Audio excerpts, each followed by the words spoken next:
Voilà, je vous invite à reprendre le texte que nous avons lu hier. Je dirais que je pensais pouvoir m'en acquitter, sauf que je ne peux pas parler d'autre chose parce que ce passage me trotte dans la tête, je ne cesse d'y penser depuis plusieurs jours. Et donc il me semble que nous devons le méditer plus avant et ne pas le recevoir trop superficiellement. En tout cas, je ne peux pas parler d'autre chose parce que j'ai que ça dans la tête. Alors voilà, vous me pardonnerez si je me répète ou si vous pensez qu'en le disant nous allons trop loin. Il s'agit en effet d'un cas extrême. Il s'agit de la libération d'un démoniaque. Pour ceux qui connaissent l'évangile, vous connaissez cette histoire où le démoniaque a été libéré, où les esprits, les légions qui étaient en lui sont allés dans les pourceaux et plus des milliers de pourceaux se sont noyés dans le lac. Voilà, donc nous pouvons avoir l'impression de tomber dans, je dirais, des récits extrêmes, un petit peu peut-être mythiques ou mythologiques, ou tout ce qu'on peut imaginer, et mettre de noms dessus qui est loin de la vérité. Il faut savoir que ce récit, je dis au préalable avant de le lire encore, est donc rappelé dans les deux autres évangiles synoptiques de la même manière. Donc l'un confirme l'autre, puisque ce sont deux sources différentes, Matthieu, Marc et Luc.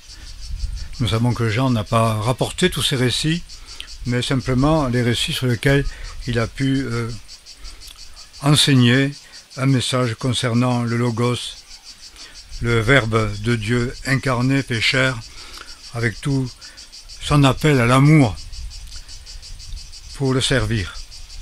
Donc les autres évangiles se confirment l'un par l'autre, et ce qui m'a frappé un petit peu ces derniers temps, a aidé aussi, c'est de lire un livre que je ne conseille pas forcément parce que l'utilisation peut en être diverse, mais qui est d'un historien suisse et qui confirme de l'historicité des évangiles quant à la mort, même la résurrection. Il va en faire une analyse plus personnelle et pernicieuse, mais ça n'est pas à remettre en question au niveau historique. Il dit que ceux qui le remettent en question sont, on peut dire, des faussaires, des menteurs, car la preuve historique de tous ces récits est véritablement confirmée par une étude historique et scientifique de ces écrits. Donc nous ne sommes pas là devant des mythes, mais devant des réalités et des témoins oculaires ou de ceux à qui les vérités ont été rapportées l'ont transcrit dans leur vérité. Donc il s'agit là bien d'un événement qui s'est déroulé et nous pouvons le prendre de cette manière.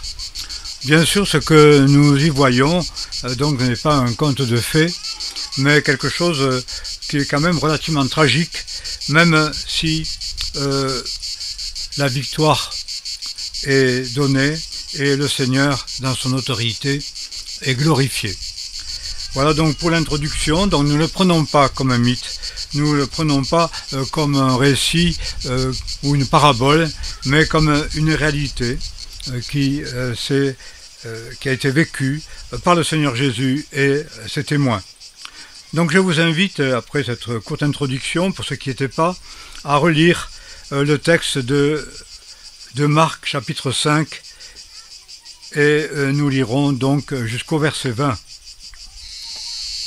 Ils arrivèrent de l'autre côté de la mer, dans la contrée des Génaséréens. Et aussitôt que Jésus fut descendu de la barque, un homme possédé d'un esprit impur sortit des tombeaux et vint au-devant de lui. Il faisait sa demeure dans les tombeaux, et personne ne pouvait plus le tenir, même avec une chaîne. Car souvent, ayant les fers aux pieds, et étant lié de chaînes, il avait rompu les chaînes et brisé les fers, et personne n'avait plus la force de le dompter. Il demeurait continuellement nuit et jour dans les tombeaux et sur les montagnes, criant et se meurtrissant avec des pierres. Ayant vu Jésus de loin, il accourut, se prosterna devant lui et poussa un grand cri. Il lui dit « qu'attends-tu de moi, Jésus, Fils du Dieu très haut? Je t'en conjure, au nom de Dieu, ne me tourmente pas. » Car Jésus lui disait, « Esprit impur, sors de cet homme. » Puis Jésus lui demanda, « Quel est ton nom ?» Il lui répondit, « Mon nom est Légion, car nous sommes plusieurs. » Et il le priait instamment de ne pas les chasser de cette contrée. Or, il y avait là, sur la montagne, un grand troupeau de pourceaux qui paissaient. Les démons lui adressèrent cette prière. « Envoie-nous vers ces pourceaux, afin que nous entrions en eux. » Et Jésus le leur permit. Alors les esprits impurs sortirent de cet homme, ils entrèrent dans les pourceaux, et le troupeau se précipita du haut de la falaise dans la mer. Il y en avait environ 2000, et ils se noyèrent. Ceux qui les faisaient paître s'enfuirent et répandirent la nouvelle dans la ville et dans la campagne. Alors les habitants sortirent pour voir ce qui était arrivé. Ils allèrent trouver Jésus, et ils virent le démoniaque qui avait eu la légion de démons assis, vêtu dans son bon sens, et ils furent remplis de crainte. Ceux qui avaient vu le fait leur racontèrent ce qui était arrivé au démoniaque et au pourceau. Alors ils le prièrent de se retirer de leur pays, et comme il entrait dans la barque, le démoniaque lui demanda la permission de rester avec lui, mais Jésus ne le lui permit pas, et il lui dit, « Va dans la maison, vers les tiens, et raconte-leur tout ce que le Seigneur t'a fait, et comment il a eu pitié de toi. » Cet homme s'en alla donc, et il se mit à publier dans la Décapole. C'était donc les villes, je crois, à l'est du Jourdain, des villes qui longeaient le Jourdain jusqu'à la mer Morte, ce qu'on appelait la Décapole, donc 10 villes qui formaient un genre de district. Dans la Décapole, tout ce que Jésus avait fait, et tous étaient dans l'admiration. Jusqu'ici. Pour orienter notre méditation cet après-midi, c'est sûr que le plein air n'est pas forcément favorable à l'étude biblique, c'est pas très simple, enfin on va faire ce qu'on peut. Je vais simplement lire quelques passages dans les Corinthiens, tout d'abord, 1 Corinthiens chapitre 15, où l'apôtre Paul nous parle de la résurrection de Jésus et de la résurrection d'entre les morts, et il parle ainsi aux hommes et fixe la doctrine à bien des égards, et je voudrais lire quelques versets. Verset 20. « Mais maintenant Christ est ressuscité des morts, et il est les prémices de ceux qui se sont endormis en lui. En effet, puisque la mort est venue par un homme, c'est par un homme aussi qu'est venue la résurrection des morts. Comme tous meurent en Adam, de même tous revivront avec le Christ, mais chacun à son propre rang. Christ est les prémices, puis ceux qui sont à Christ ressusciteront à son avènement. Ensuite viendra la fin, quand il remettra le royaume à Dieu le Père, après avoir détruit tout empire, toute domination, toute puissance, car il faut qu'il règne, jusqu'à ce qu'il ait mis tous ses ennemis sous ses pieds. L'ennemi qui sera détruit le dernier, c'est la mort. Dieu, en effet, a mis toutes choses sous ses pieds. Mais quand il est dit que toutes choses lui sont soumises, il est évident qu'il faut accepter celui qui a soumis toutes choses, c'est-à-dire le Père, Dieu le Père. Puis quand toutes les choses lui auront été soumises, alors le Fils lui-même sera soumis à celui qui lui a soumis toutes choses, afin que Dieu soit tout en tous. On parle donc de la gloire, du supplément de gloire que le Fils a reçu après sa résurrection de son ascension céleste. Nous le contemplons assis dans les lieux célestes, couronné de gloire et d'honneur. Nous allons lire le texte. Je voudrais que ici nous lisions dans l'épître aux Éphésiens, au chapitre 6, verset 10. « Au reste, frères, fortifiez-vous dans le Seigneur et par sa force toute puissante. Revêtez-vous de toutes les armes de Dieu, afin de pouvoir tenir ferme contre les embûches du diable. En effet, ce n'est pas contre la chair et le sang que nous avons à combattre, mais contre les dominations, contre les puissances, contre le prince de ce monde de ténèbres, contre les esprits mauvais qui sont dans les lieux, les régions célestes. C'est pourquoi prenez toutes les armes de Dieu, afin que vous puissiez résister dans les mauvais jours, et qu'ayant tout surmonté, vous demeuriez ferme. Vous n'avez pas à lutter contre la chair et le sang, mais contre les puissances. C'est de ce combat-là qu'il s'agit dans ce texte donc, de l'Évangile. Et je voudrais lire aussi un texte dans l'Épître aux Hébreux, chapitre 2.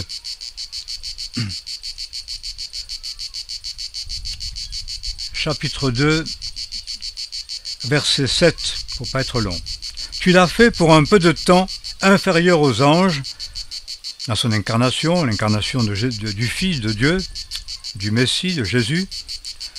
Tu l'as couronné de gloire et d'honneur, tu as mis toutes choses sous ses pieds.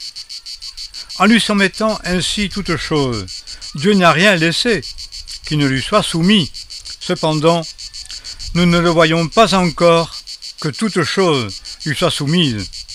Mais ce Jésus qui a été fait pour un peu de temps inférieur aux anges, nous le voyons, ou nous le contemplons, à cause de la mort qu'il a soufferte, couronné de gloire et d'honneur. C'est ainsi que par la grâce de Dieu, il a pu mourir pour tous les hommes. Nous ne voyons pas encore maintenant que tout lui soit soumis, mais nous le contemplons couronné de gloire et d'honneur. Et pour terminer, un court passage de l'Apocalypse, au chapitre 12, verset 10. « J'entendis dans le ciel une grande voix qui disait « Maintenant est venu le salut, ainsi que la force et le règne de notre Dieu et la puissance de son Christ, car il a été précipité l'accusateur de nos frères, qui les accusait jour et nuit devant notre Dieu. Ils l'ont vaincu par le sang de l'agneau et par la parole de leur témoignage. Ils n'ont point aimé leur vie et ils n'ont pas reculé devant la mort. » Nous voulons reprendre notre texte de l'Évangile de Marc. Lorsque nous lisons ce texte, une des premières choses qui marque et qui frappe, c'est que les rencontres de Jésus avec les esprits mauvais, avec les démons, n'ont jamais été provoquées par lui. Jésus était, et il donnait les paroles de son Père. Cela déboute toute sorte, je dirais, de prédication qui, cherchant l'extraordinaire, cherche à susciter ce genre de rencontres épouvantables. Jésus n'a pas cherché cela. Il donnait les paroles de son Père et il accomplissait les œuvres que son Père lui donnait de réaliser. Ce n'était pas le fruit de ce qu'on peut appeler la cure d'âme ou bien la relation d'aide provoquée où on invite les possédés à venir à la mission de Timothée ou ceux qu'on soupçonne être possédés parce que là ils seront délivrés. J'aime pas du tout cette mise en scène, mais beaucoup le vivent quand même. C'est ainsi que pour le monde religieux en général, on n'est pas tellement intéressant, sauf pour ce genre de cas extrêmes et désespérés. Rien n'est provoqué, mais lorsque la lumière paraît, les ténèbres se révèlent. Lorsque le prince de la vie se manifeste, le prince de la mort est dévoilé aussi. Et dans la vie, principalement donc de cet homme qui était en proie, qui était habité par des légions de démons, puisque nous sommes placés là devant le monde invisible auquel nous ne pensons pas.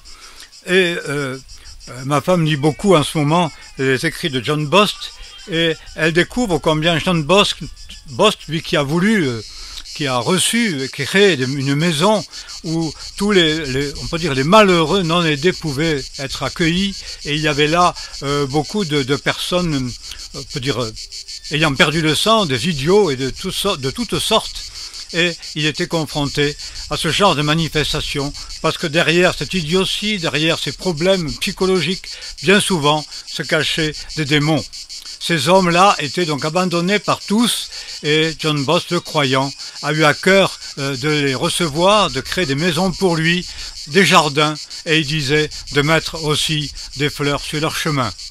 C'était quelque chose qui me touche beaucoup, parce que ces choses-là étaient déjà dans ma jeunesse, dans ma pensée, dans mon cœur, et donc lui était confronté à des cas extrêmes. Il ne priait pas pour eux, et il se contentait de les aimer et de les aider quel qu'en soit le prix et quel qu'en soit le danger. Et c'était quelque chose qui est, je pense, exemplaire et qui ferme un petit peu la bouche si nous croyons avoir vécu beaucoup et avoir aidé beaucoup de gens. Il le faisait et il manifestait là son amour, mais la confrontation avec les esprits mauvais était terrible. Et il disait une fois une histoire où il était confronté à un homme comme cela et à qui il avait réussi à parler de Dieu. Et à partir du moment où, ayant parlé à cet enfant, à ce jeune homme de Dieu, il a senti toute la crispation qui s'est créée dans cet homme. Il avait juste le temps de partir, de fermer la porte à clé. Et il disait, j'étais là, l'homme en bonne santé. Et de l'autre côté de la porte était un homme comme moi, en proie aux démons et aux puissants des ténèbres, en train de se meurtrir, en train de s'arracher la peau, de se taper dessus et de taper sur tous les murs. Et c'était quelque chose qui l'amenait bien sûr à de très gros chagrins, ce que je peux comprendre. L'homme en santé, et les hommes en santé considèrent très vite avec beaucoup de hauteur les hommes qui ne le sont pas. Les intelligents qu'on voit souvent avec mépris, ceux qui sont moins intelligents, on exalte tellement la force, la sagesse des hommes, et on ne sait pas que derrière, beaucoup d'infirmités peuvent aussi se cacher. Eh bien, se cacher ce qui se manifeste là, des démons, des esprits mauvais, des influences qui sont invisibles, mais qui se manifestent au travers des corps d'hommes et de femmes en grande souffrance. Nous n'avons pas à lutter contre la chair et le sang. Nous voyons très souvent l'homme, mais nous ne voyons pas ce qu'il habite ou ce qu'il anime. Nous ne voyons pas la raison de sa souffrance et de ses problèmes. Et quand parfois nous voulons aider, nous ne discernons pas, nous arrivons à beaucoup d'échecs. Ces textes nous ont toujours marqués dès le début de la mission, et il me semble devoir faire une petite parenthèse de témoignage. C'est vrai que nous avons été dès le début confrontés à des choses que nous ne connaissions pas beaucoup, et des manifestations de cet ordre, peut-être pas aussi violentes, mais quand même. Et parfois, eh bien, nous avons eu peur, et d'autres fois, ayant expérimenté l'autorité qui est dans le nom du Seigneur, parce que c'est quand même quelque chose d'extraordinaire. Jésus parlait avec autorité aux esprits, et les esprits lui étaient soumis, et ils s'éloignaient. Et cette autorité qui était dans la parole et la bouche du Seigneur s'est aussi manifestée dans la bouche de ses serviteurs. Je l'ai vu et je l'ai vécu de manière moins spectaculaire, mais malgré tout bien éprouvante. Le nom du Seigneur a aujourd'hui, après 2000 ans, quand même une autorité. Il ne s'agissait pas de quelque chose qui s'est passé en ce temps-là et qui ne puisse plus se vivre aujourd'hui, parce que Christ est Seigneur, et sa victoire est d'autant plus frappante qu'il a été crucifié pour le péché, qu'il est ressuscité et assis à droite de Dieu, et qui règne sur tous les ennemis, même si nous ne voyons pas que tous les ennemis lui soient soumis encore, et que les délivrances escomptées, eh bien, ne se manifestent pas toujours. Nous pourrions voir peut-être à cause de quoi. Et je dis que l'ayant vu, quelquefois, nous avons malgré tout été séduits, et nous avons provoqué des confrontations que peut-être Dieu ne voulait pas et dans laquelle le Seigneur ne nous conduisait pas, peut-être fort d'expérience ou dans notre jeunesse, peut-être ayant de manière cachée une volonté de puissance d'autorité. Je pense que quelquefois nous avons couru de gros dangers et fait courir des dangers aux autres, et peut-être avons-nous été défaits et battus alors que le Seigneur n'aurait pas voulu, bien qu'ayant nous étant servis peut-être de ce nom du Seigneur Jésus. Mais il est évident que quand le nom du Seigneur Jésus est prononcé, eh bien, les démons sont soumis.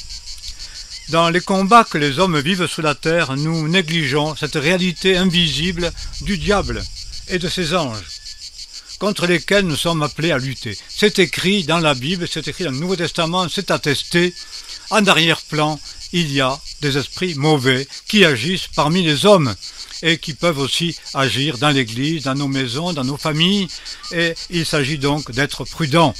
La grâce du Seigneur Jésus-Christ nous a sauvés de la destruction, mais l'arrogance et la volonté de provoquer par goût du merveilleux, par un goût de puissance, par une sorte d'assurance mauvaise, et tout à fait humaine, peut être dangereuse et ne glorifie pas le Seigneur. D'où souvent les échecs dans ce domaine-là. Il faut le reconnaître, je le dis, c'est pourquoi de tels textes doivent être lus, médités, compris et aussi mis en pratique avec beaucoup d'humilité, de dépendance et aussi dans la foi, conduit par Dieu dans ses œuvres, celles qu'il a préparées d'avance. Et il ne me semble pas voir dans les évangiles Jésus provoquer la confrontation. Il était et il parlait. Il exerçait, au fond, son ministère d'enseignant auprès des disciples et aussi parfois dans les synagogues, etc., dans les lieux de culte pour les Juifs. Et c'était là que se manifestaient ces confrontations. Ce qui est aussi frappant dans ce texte, c'est l'attitude, je dirais, de cet homme. Alors, c'est très confus dans ce texte. Pourquoi? Parce que parfois, il est parlé de « il », c'est-à-dire l'homme, et parfois de démons, eux, ils, avec un S. Hein. Ça serait plus facile de parler comme dans le Sud, parce que chez les sudistes, ils, ça se dit comme ça. Pour les autres, ils disent il et il. Ça s'entend à la liaison. Bon, petite parenthèse. Donc, parfois c'est il, parfois c'est ils. C'est eux. C'était les démons. Et les deux, au fond, étaient réunis dans une seule personne. Et il y avait l'homme. Et il y avait l'expression des esprits mauvais qui l'habitaient et qui parlaient au travers de sa bouche.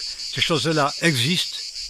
Mais je voudrais tout d'abord essayer d'écrire quelle était cette attitude de l'homme, et qui est quelque chose qu'on retrouve dans l'Évangile bien souvent, dans d'autres guérisons et d'autres manifestations de la grâce diverse du Seigneur Jésus. C'est cette attitude qui est d'humilité et de prosternation. L'homme, habité par les démons, ne pouvant fréquenter personne, marchant d'après ce qu'on comprend, nu, se frappant sans cesse, rompant les chaînes, semant la terreur partout, cet homme voit Jésus, et que fait-il? Il se prosterne. Il avait rompu les chaînes, brisé les fers, personne n'avait plus la force de le dompter, il demeurait continuellement nuit et jour dans les tombeaux, et nous avons souligné cela hier, et sur les montagnes, criant et se meurtrissant avec des pierres. Ayant vu Jésus de loin, il accourut et se prosterna devant lui. Nous pensons souvent que les esprits mauvais, les démons, le péché, le problème, l'hérédité, etc. peuvent nous empêcher de venir au Seigneur ou empêcher des gens de venir au Seigneur. Je pense que c'est une chose fausse, car rien n'empêche l'homme, même pas les démons qui l'habitent, de venir et d'accourir auprès de Jésus, voyant en lui le Seigneur et le reconnaissant, et de se prosterner lui-même aux pieds du Seigneur. Donc, se prosterner a un sens. Bien souvent, nous pensons que l'attitude physique ne représente rien. Pourquoi genoux? Pourquoi se prosterner? Pourquoi courber la tête, etc. Pourquoi? Parce que l'expression physique peut marquer devant Dieu l'humilité, la supplication et l'acceptation donc de l'autorité de celui vers lequel on va.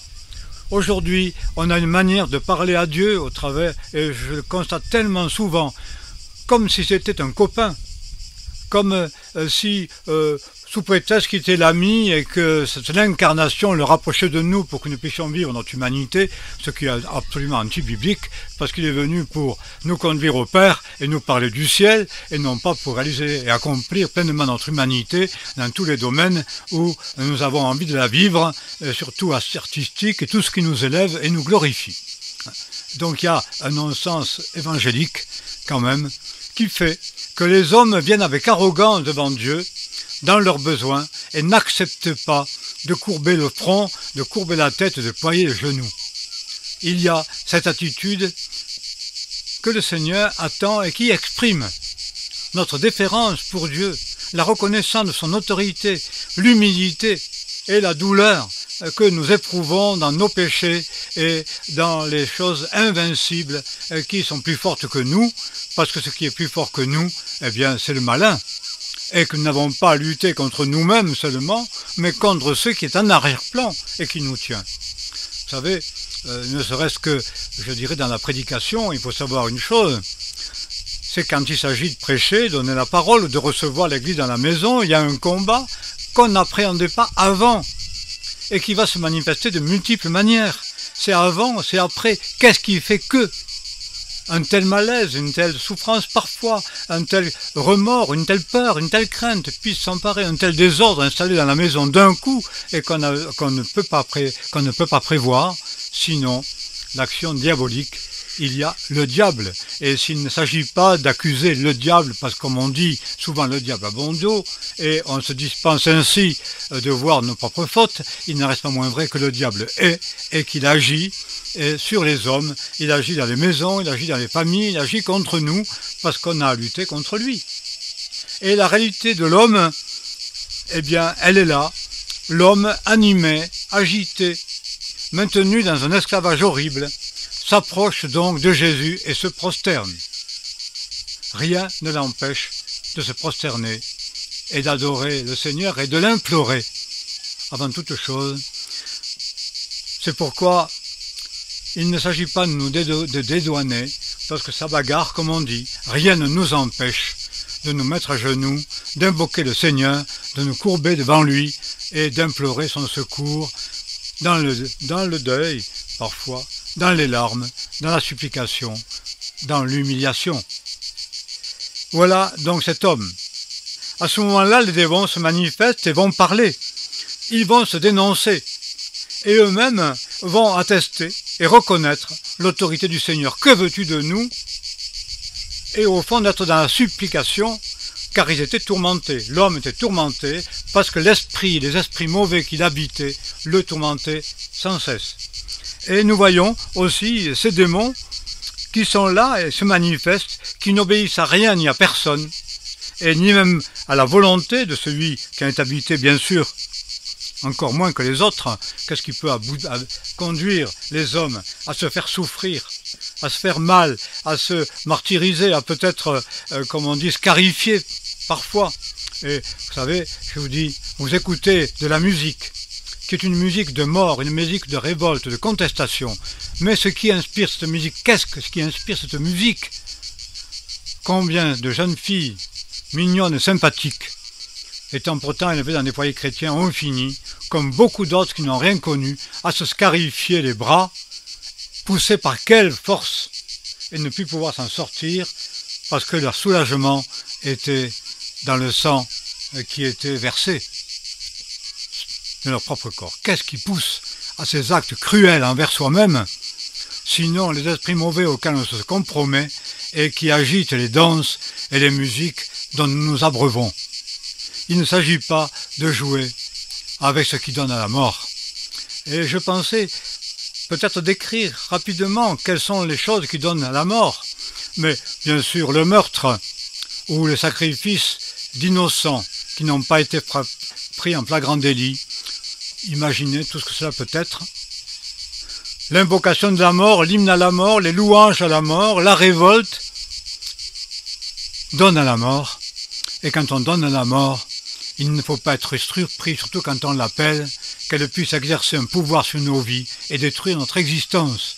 On ne joue pas avec la puissance des ténèbres et on ne joue pas avec le mal, parce que le mal peut nous posséder de manière plus ou moins violente. Tous ceux qui étaient en Israël n'étaient pas des possédés comme cela. Il y en avait d'autres qui ne vivaient pas les mêmes choses exactement. Marie de Magdala, qui a été habitée par des esprits mauvais et qui est devenue une des fidèles du Seigneur Jésus-Christ et qui a été, on peut dire jusqu'à la fin, un semble témoin de sa vie et qui a manifesté une fidélité particulière, ne vivait pas la même chose. Donc il ne s'agit pas de comparer. Mais lorsqu'on donne au mal, le mal a une autorité, a une puissance, et seul le nom du Seigneur a une véritable autorité si sa parole est prononcée, inspirée par lui, et non pas parce qu'on l'utilise à nos propres fins. Quand il y a mal, quand il y a problème, c'est la parole de Dieu que nous sommes appelés à attendre. C'est pourquoi j'aime tellement ce psaume qui dit « Il envoya sa parole et il les guérit ». Il me semble que l'espoir est là pour tous ceux qui, incrédules ou pas, écoutent quand même la parole. Parole La parole parle et peut convaincre, et il y a espoir pour quiconque la parole. Il envoya sa parole, et il est guéri. Et j'ai vu des gens qui, en recevant la parole, en écoutant la parole, en prononçant aussi l'autorité du nom du Seigneur Jésus-Christ, ont pu être guéris, ont pu être délivrés d'esprits impurs. Nous l'avons vu, je ne le raconte pas, mais c'est vrai, et c'est magnifique. Le nom du Seigneur Jésus, l'autorité de la parole peut s'exercer après 20 siècles. Peut-être faut-il dire que tous n'ont pas suivi Jésus. Cela ne signifie pas que tous ceux qui ont été délivrés vont devenir des disciples. Nous ne voyons pas Jésus compter le nombre de ses disciples. Nous ne le voyons pas leur demander de le suivre. Bien au contraire, il a refusé que le démoniaque le suive. Donc le résultat ne nous appartient pas et nous n'avons pas ni à nous en prévaloir, ni à l'attendre forcément. Nous accomplissons les œuvres du Seigneur. Et le résultat appartient à chacun. Ce n'est pas parce que quelqu'un ne suit pas le Seigneur qui n'a pas été délivré. Le fait d'être délivré ne signifie pas que l'homme sera un témoin et qu'il en sera un disciple. Nous avons beaucoup de peine à accepter cela. C'est l'esprit du prosélytisme. Avoir sa cour, avoir sa suite, avoir de grandes églises, voir de grandes choses. Tout cela pour satisfaire l'ambition des hommes et leur orgueil qui peut devenir orgueil spirituel, qui peut nous conduire à des actes présomptueux et à nous faire courir ainsi qu'à nos familles de grands dangers.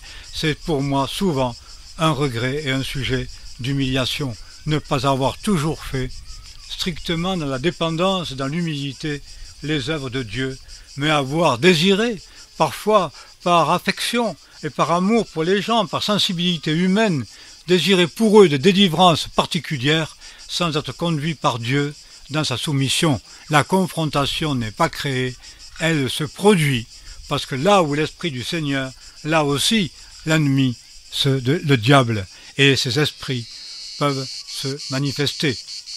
Donc nous sommes appelés à ce combat. Jésus l'a dit et cela s'est manifesté aussi parmi les disciples. Et quand l'apôtre Paul parle aux Éphésiens, nous voyons très clairement qui nous montre à qui l'autorité est remise. Le Seigneur Jésus n'est plus là, vivant corporellement, même pas ressuscité, il est au ciel, il est assis au-dessus de toutes les dominations, les autorités, mais il règne, oui, couronné de gloire et d'honneur à cause de la mort qu'il a soufferte, mais nous ne voyons pas aujourd'hui que tout lui soit soumis. Cette autorité, cette victoire n'est pas toujours manifeste comme nous souhaiterions, bien qu'elle soit évidente et que son œuvre soit accomplie. Nous sommes appelés donc, face à ces manifestations et l'action des ténèbres dans nos vies, dans la vie des hommes que nous voulons aider, c'est un combat difficile, un combat douloureux. On sait que, par exemple, il est écrit dans la parole, vous avez reçu l'évangile au milieu de grands et douloureux combats. L'apôtre Paul parlait de ses combats personnels, où il disait lutte au dehors, crainte au dedans, et ces choses, il les a vécues avec beaucoup de difficultés. Et il a annoncé l'évangile dans ces combats-là. Quel combat, il le dit, contre les puissances invisibles, d'esprits méchants et mauvais, qui sont derrière dans des villes, derrière des peuples, derrière des familles, derrière des individus, derrière et en ceux qui ont donné à la mort par résistance et par méchanceté envers le Seigneur. Donc un combat à livrer, un combat qui nous conduit à la victoire, et une victoire qui est manifeste, mais qui n'est pas sans difficulté et sans danger. C'est pourquoi il est dit, prenez toutes les armes de Dieu, afin de résister dans les mauvais jours et tenir ferme, après avoir tout surmonté. Tout ce que le Seigneur a fait pour nous, tout ce qu'il nous propose de grâce, de don de sa grâce, de biens spirituels, il s'agit de ne pas les négliger, mais de s'en revêtir. On ne part pas au combat sans être armé.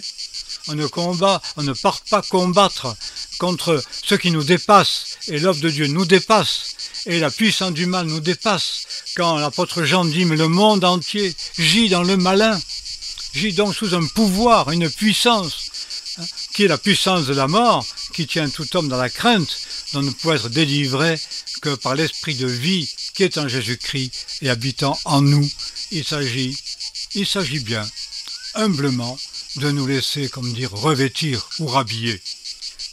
Peut-être n'est-il pas évident de se laisser habiller. Je l'ai expérimenté, j'aime pas, je préfère m'habiller seul, je n'aime même pas que ma femme m'habille. C'est humiliant de se faire habiller. Quelquefois, s'habiller les uns les autres dans nos moments difficiles, parce qu'il le fallait. Nous nous protégeons aussi les uns les autres, etc. Se faire habiller par toutes les armes de Dieu que nous ne connaissons pas et que nous sommes appelés à découvrir. Mais il faut faire la guerre avec prudence. De quelle manière donc pouvons-nous combattre? Eh bien, comme Jésus l'a fait, en prenant l'autorité de la parole et en étant lui-même cette parole et en l'exprimant avec fermeté face au malin. Arrière de moi, Satan, on sait le dire. Arrière de moi aux idoles de nos vies.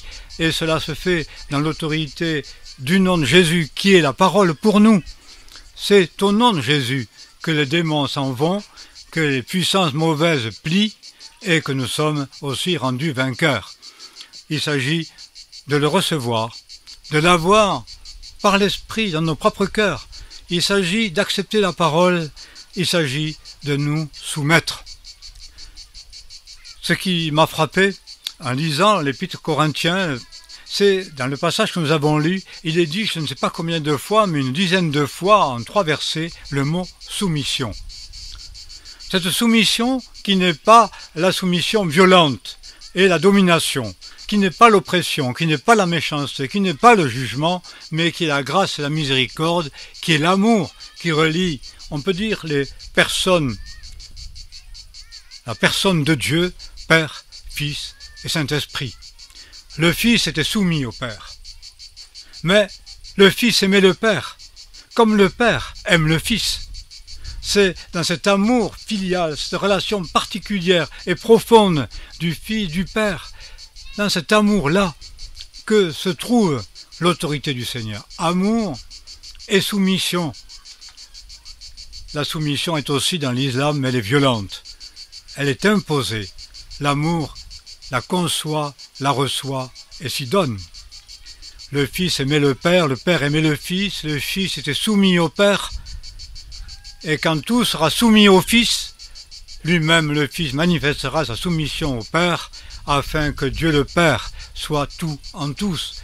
Ces phrases, nous ne pouvons pas les analyser, elles sont d'une grandeur extraordinaire, elles nous dépassent, mais elles instruisent nos cœurs et nous invitent à cette soumission particulière à la parole, dans un amour pour le Seigneur. Nous sommes appelés à donner nos cœurs à Dieu et à accepter son autorité complète sur nos vies. Il ne s'agit pas là d'une philosophie, d'une vérité auquel on adhère, mais d'un Dieu qu'on adore, d'un Dieu qu'on vénère, d'un Dieu qu'on reçoit et qui donne la vie, d'une parole à laquelle nous nous soumettons et que nous pouvons prononcer avec autorité, d'autant plus que nous lui sommes soumis. Je pense que si bien souvent cette parole a peu d'impact dans nos vies, peu d'impact dans nos prédications, peu d'impact autour de nous, peut-être peu d'impact vis-à-vis des esprits mauvais et qui nous menacent et nous attaquent. Et plus on veut servir le Seigneur, plus la confrontation peut être difficile sans même qu'on le cherche. Ces réalités existent, mais nos défaites sont le fruit d'un manque d'obéissance, d'un manque de soumission et d'un manque de dépendance. Si le Fils était soumis au Père, à combien plus forte raison devons-nous l'être dans nos vies? Se soumettre au Fils, c'est se soumettre à sa parole. Si quelqu'un m'aime, il gardera ma parole. Et le Père et moi, nous viendrons, nous enverrons le Saint-Esprit qui vous conduira dans toute la vérité, ce Saint-Esprit qui inspirera la parole, qui rappellera la parole. Alors cette guerre sainte, comme elle est décrite dans l'Écriture, eh bien nous pourrons aussi la livrer de manière victorieuse et conduire aussi beaucoup d'hommes à la foi et la victoire. Et je voudrais lire avec vous pour terminer ce psaume qui nous parle parce qu'il s'agit d'un combat spirituel très clairement défini ici. Il ne s'agit pas de lutter contre les hommes, mais ce psaume 149 qui m'a souvent beaucoup aidé, confronté à des difficultés parfois indescriptibles, voire invincibles. Qu'Israël se réjouisse en celui qui l'a créé. Que les enfants de Sion tressaillent d'allégresse à cause de leur roi. Qui loue son nom avec des danses, qu'ils le chantent avec le tambourin et la harpe, car l'Éternel prend plaisir à son peuple. Il donne aux humbles le salut pour parure, que ses fidèles triomphent, comblés de gloire, qui poussent des cris de joie jusque sur leur lit de repos. Les louanges de Dieu sont dans leur bouche, et l'épée a deux tranchants dans leurs mains, pour exercer la vengeance parmi les nations, et pour châtier les peuples. Il s'agit là des esprits mauvais contre lesquels on combat, pour lier leurs rois avec des chaînes et leurs grands avec des entraves de fer, pour exécuter le jugement qui a été prononcé contre eux. Telle est la gloire que Dieu réserve à tous ses fidèles. Nous voulons prier. Seigneur, il est une gloire que tu promets que nous vivons peu. Je veux te remercier pour ma part d'avoir pardonné mes iniquités, toute forme inconsciente d'arrogance ou d'orgueil, toute parole prononcée en ton nom sans que tu l'aies prononcée, toute inspiration qui n'était pas celle de l'esprit mais de mes désirs. Si ce n'était ta grâce, je serais confondu, je serais confus. Mais là où le péché et la grâce a surabondé, je le crois, et tu es ma justice, tu es notre justice, et nous n'avons d'espoir qu'en ta grâce. Nous te remercions, Seigneur, de bien vouloir réaliser ta volonté au travers de nous et dans l'Église à qui tu as remis ton autorité, et qu'à toi soit la gloire dans l'Église, au nom du Seigneur Jésus. Amen.